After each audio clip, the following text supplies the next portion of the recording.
$1.8 trillion a year on complying with all the rules and regulations that government has put on us. $1.8 trillion. If we could get rid of all those unnecessary burdens that we put on businesses, that's another $1.8 trillion every year that businesses could put into growing the business, expanding it, and hiring people, and making new products at a lower price. That would be a good idea, don't you think? Yeah. So the tax code, the regulatory code. But last week a study came out from UBS, and UBS said this: the number one job killer in the United States, do you know what it is? Obamacare. That's Obama. That's right. Obama is the number one job killer, and his name is on that piece of legislation, Obamacare. Why? Because each business now will have to pay either the big expensive health insurance policies, which are pricing everyone out. How about you? How about your health insurance policies? Have they gone down? No. How many of you seen decreases? What? President Obama promised us, he said each household would see $2,500 less in your health insurance premiums.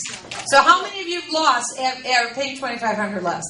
How many of you are paying more on your health insurance policies than you were before? Mr. President, are you paying attention?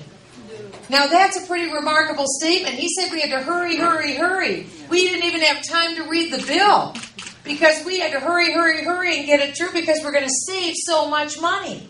And instead, employers now are saying the number one reason they aren't hiring is Obamacare. Well, I'm the chief author of the bill to get rid of Obamacare.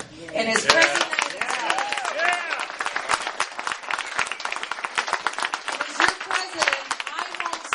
until we get rid of it. Why? Because in this Obamacare legislation, the president steals over $500 billion out of Medicare, and he pushes it over into Obamacare. How does that make you feel as senior citizens? To see that go. Wonderful. The number one population moving into the senior citizen ranks are baby boomers.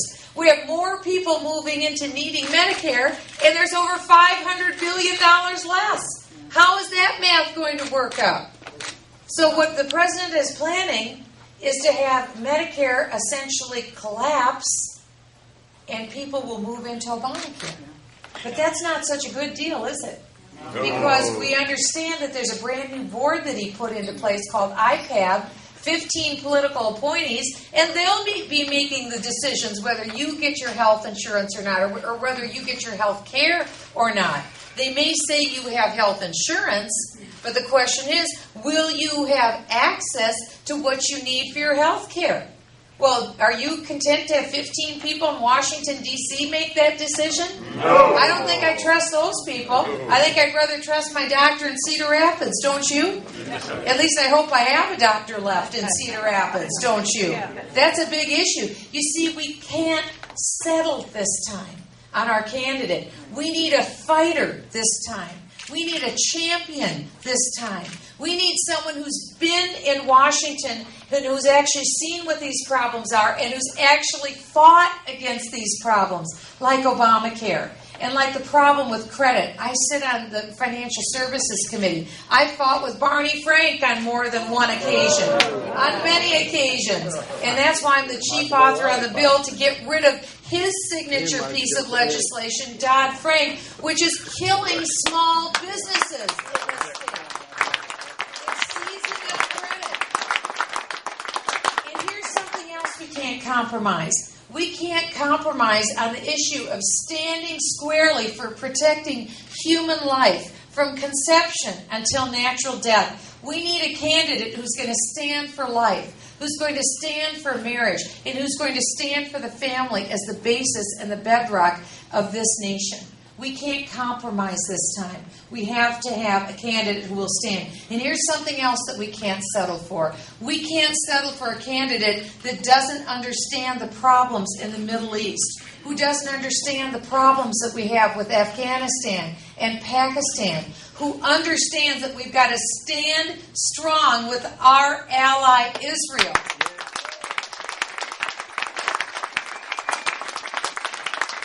This is what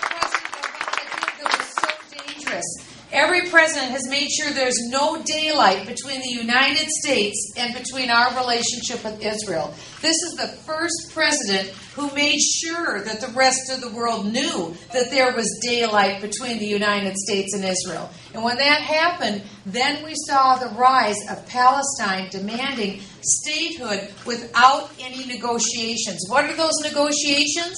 Those negotiations are Palestine, who would sit right on Israel's border. Israel would have less than 8 miles width at one point in its nation. In other words, completely indefensible borders. This is a nation whereby we have the ambassador for the PLO in the United States. He said 2 things to us in the last couple of weeks. He said that in a survey of Palestinians, 73% agree with the Hamas charter. In the Hamas charter, that's the terrorist organization in Gaza, 73% believe that they should kill all the Jews. Now, this is going to be a new state on Israel's border, and they believe that the Jews should be killed. They also said that Palestine will be a Jew-free state.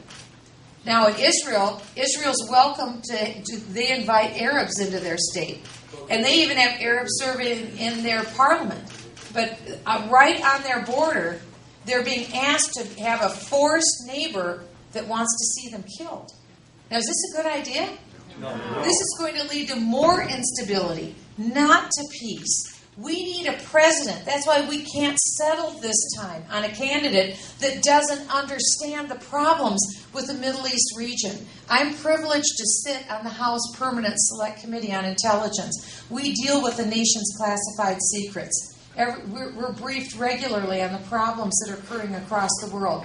My entire life has been spent dealing with economics and growing businesses and growing jobs, not only as a tax lawyer, but I'm a job creator myself. I get how tough it is to create jobs. I think turning a profit is a good thing. What do you think? I think that's a good thing. As concerned as I am about the economy, I'm even more concerned about the threats that we're facing right now on the foreign policy front. That's why this message has to be driven home by conservatives. We can't settle. We can't settle. We have to have a candidate who has it all, who's a fiscal conservative, and I am, who's a national security, peace through strength conservative like Ronald Reagan was, and I am. And we have to have someone who's a social conservative, who believes in the family, and I do. And we need a Tea Party conservative, and I am.